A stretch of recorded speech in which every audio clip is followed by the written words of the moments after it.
इधर G20 सम्मेलन के बाद 2 दिन तक भारत में फंसे रहे कनाडा के पीएम की उनके अपने ही देश में किरकिरी हो गई। G20 समिट खत्म होने के बाद कनाडा के प्रधानमंत्री जस्टिन ट्रूडो को रविवार को वापस कनाडा जाना था, मगर उनके विमान में ऐसी तकनीकी खराबी आई कि वो तय वक्त पर उड़ान ही नहीं भर पाए और कनाडा के पीएम जस्टिन ट्रूडो को 2 दिन तक दिल्ली में ही रुकना पड़ा। इस बात को कनाडा के विपक्ष ने मुद्दा बना लिया और जस्टिन ट्रूडो को जमकर घेरा। वहां की कंजर्वेटिव पार्टी ने इस खबर का एक वीडियो शेयर करते हुए ट्वीट किया कि ट्रूडो की सर्कस का शो भारत में ठप पड़ गया।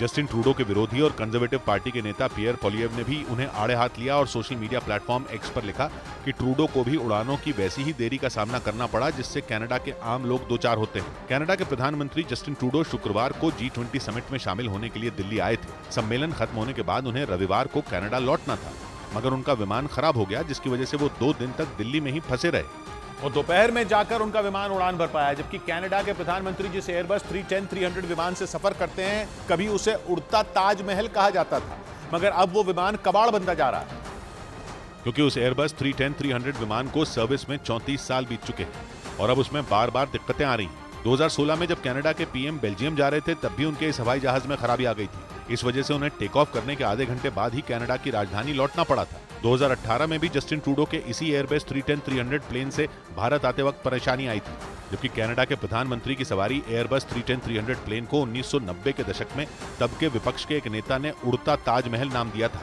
क्योंकि विमान के इंटीरियर को अपग्रेड कर एकदम शाही कर दिया गया था।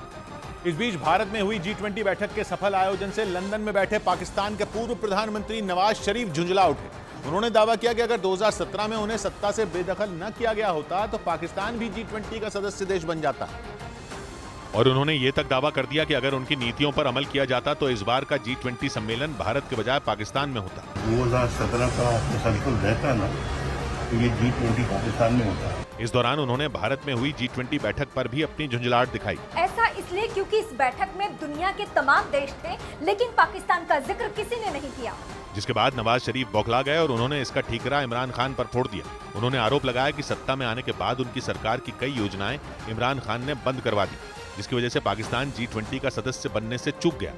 इसी बीच ये खबर भी सामने आई कि पाकिस्तान के पूर्व प्रधानमंत्री नवाज शरीफ 21 अक्टूबर को लंदन से पाकिस्तान लौटेंगे। ये जानकारी उनके भाई और पाकिस्तान के पूर्व प्रधानमंत्री शहबाज शरीफ ने दी, जिसके मुताबिक नवाज शरीफ अगले महीने की 21 तारीख को 4 साल बाद अपने देश लौटेंगे। वो 2019 से ही पाकिस्तान से बाहर हैं। माना जा रहा है कि पाकिस्तान लौटने के बाद नवाज शरीफ नई राजनीतिक पारी का आगाज कर सकते हैं। इधर जम्मू कश्मीर के राजौरी में आतंकियों और सुरक्षा बल के बीच हुई मुठभेड़ में एक आतंकी ढेर हो गया।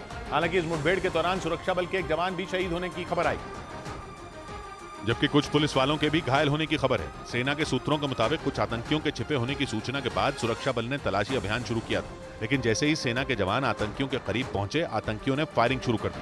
दोनों तरफ से घंटों तक फायरिंग होती रही, जिसमें एक आतंकी को ढेर किए जाने की खबर आई।